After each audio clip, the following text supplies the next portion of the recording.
Hey there, this is John from Heroes and Legends. Welcome back to Magic Origins Spoiler Week. Today we have 14 new cards to take a look at. We also have a couple cards that were either already spoiled that have now been officially confirmed, or we're seeing them in their Magic Origins artwork for the first time. So let's just jump in.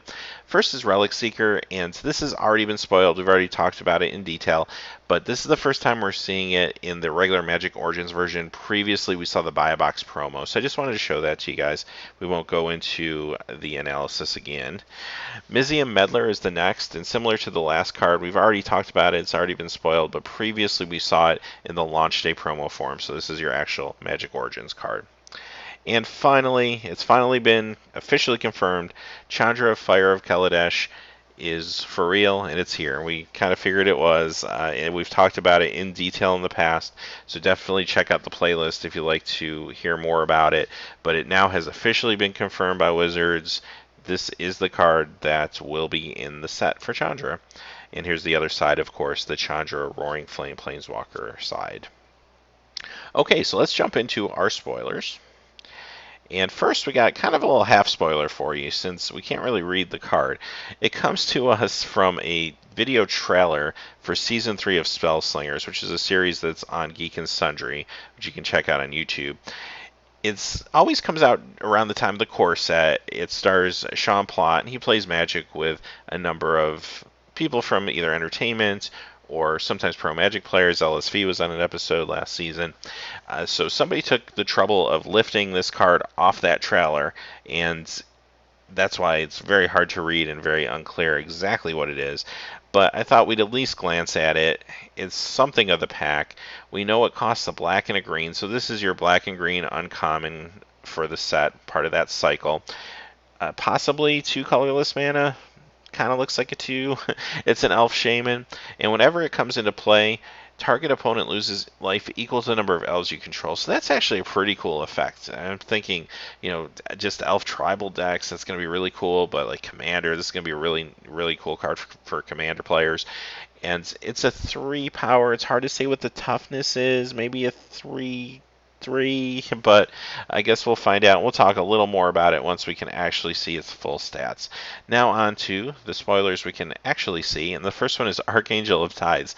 If you haven't seen Gathering Magic's video, they spoiled this card and one other card just a few hours ago, but they went into a lot of the lore behind the 2 cards, and it was really neat. Long story short, the headpiece that Liliana always wears is taken from this Archangel. She defeats this Archangel and kind of wears that as a trophy, and that's where it comes from. So it's a real cool story. Definitely check out that video if you get a chance.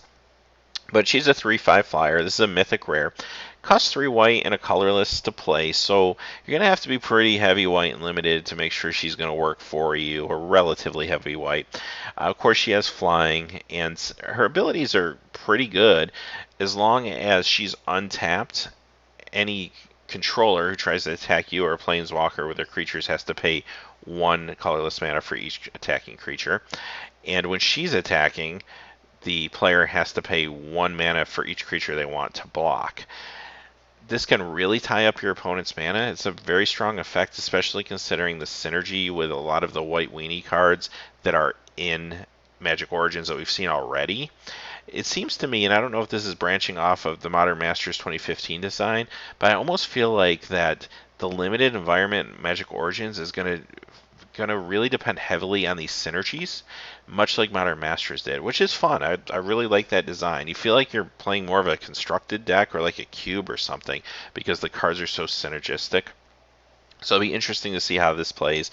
Long story short, I think this will be a fine card in some limited decks. You have to know your deck and be playing some pretty strong white.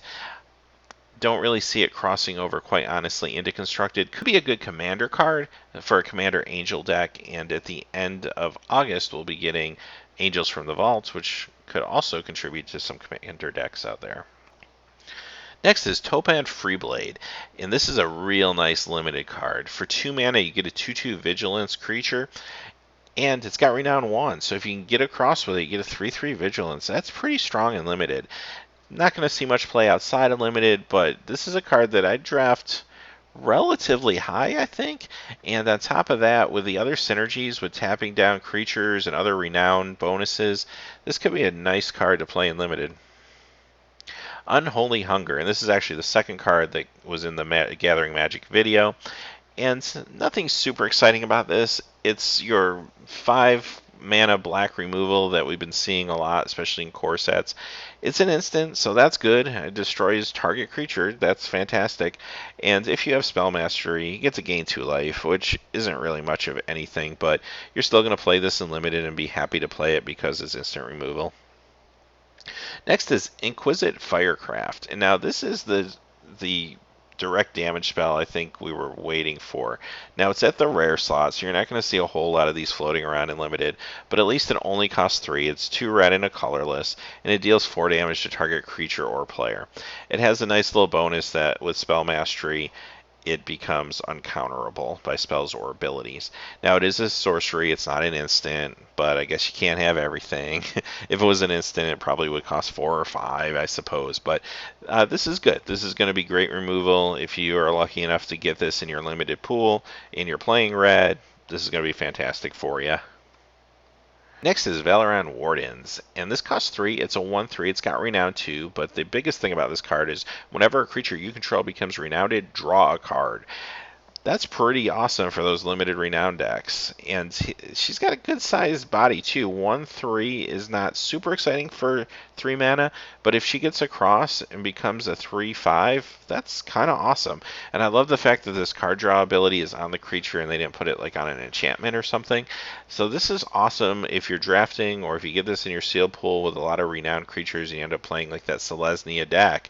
This is going to be fantastic for it. I don't see a lot of applications for this outside of limited, just because Renown is just a little too small right now, I think, to have a big enough impact in, say, some constructed decks, but it's going to be really great in limited. Woodland Bellarmine, and this is another Mythic Rare. This one costs 6. It's a 6/5, but when it comes into play, you get to search your library for a non-legendary green creature card, mana costs 3 or less, and you put it directly into the battlefield.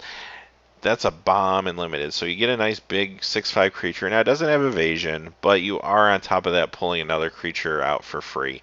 This can really swing games. You're just getting a lot of power and toughness for 6 mana out on the battlefield. It's not going to do a whole lot outside of limited, but it's going to be a great limited card. Next is Citadel Castellan, and this is the Selesnya part of the rotation of what appears to be 10 gold cards in the series, and this is a 2/3 Vigilance with a Renown 2, so nothing too complicated here, just a really solid card. You pay 3 mana for a 2/3, yeah, that's pretty good. Now you have the chance to Renown 2, and it has Vigilance. That's pretty strong. And at the uncommon slot, you're going to see a number of these floating around. So again, if you're in those colors, this will do a lot of work for you in limited. Next card is Alamaret's Archive. Costs 5. It's a mythic rare. It's a legendary artifact. And if you would gain life, you gain twice that much life instead. And if you would draw a card, except for the first card you draw on each of your draw steps, draw 2 cards instead. So this is screaming for Commander, obviously. This is going to be an awesome Commander card. It can fit into any deck. It's colorless. It's an artifact. And this is going to be really fun to play in decks that focus around both card draw and gain life. And even if you don't have a huge focus on card draw, even just a cantrip where you draw 2 cards instead of 1, this is pretty cool stuff, and it's very reasonably costed. So we know this is just going to kill in Commander. Does it have any other potential uses? This isn't going to work for you all the time in limited unless you just happen to have a lot of cards in your pool that are going to let you draw or gain life. It might be an okay support card, but you are taking a turn off to play this in limited at 5 mana. Probably not the most economical thing unless you can really abuse it, and that would take a really special card pool to do so. As far as, say, Standard goes or any of the Eternal formats, it's definitely, I think, a little too overpriced when you start thinking about things like Legacy or Modern. Standard, I really don't see most Standard decks taking the turn off to use this. So this is pretty much a Commander card, but a pretty awesome one. So now we'll move on to the last set of cards of the day, and it's a cycle, and it's a cycle we're all familiar with. It's the Painlands. So we're going to get, at this point they've revealed the enemy color Painlands, and we have Battleforge, Caves of Coleus, Llanowar Wastes, Shivan Reef, and finally Yavimaya Coast. So these 5 will be in the set. They're all at the rare slot, just like last time. We saw these in Magic 2015. They're just back again. I don't think we're going to see the allied colored Painlands unless they surprise us with those next week. Even though there are some allied colored gold cards in the set, I just don't see Wizards going ahead and putting 10 rare mana producing lands in the set. It just becomes a little bit much when you start opening too many lands in your rare spot when you're playing limited games and such. So I think 5 is more the magic number. But yeah, we get the enemy colors back. They're great cards. If you don't have sets of them, definitely a good time to get them. So having said that, thanks for watching. As always, please remember to like and subscribe, and have a great day. Hey, thanks as always for watching. If you're still looking for quality Magic the Gathering videos, click on one of these annotations. And if you hadn't had a chance yet to subscribe, smash that subscribe button so you don't miss any of the breaking MTG news, spoilers, set reviews, crazy product openings, or gameplay videos on Heroes and Legends MTG. Talk to you again soon, and have a great day.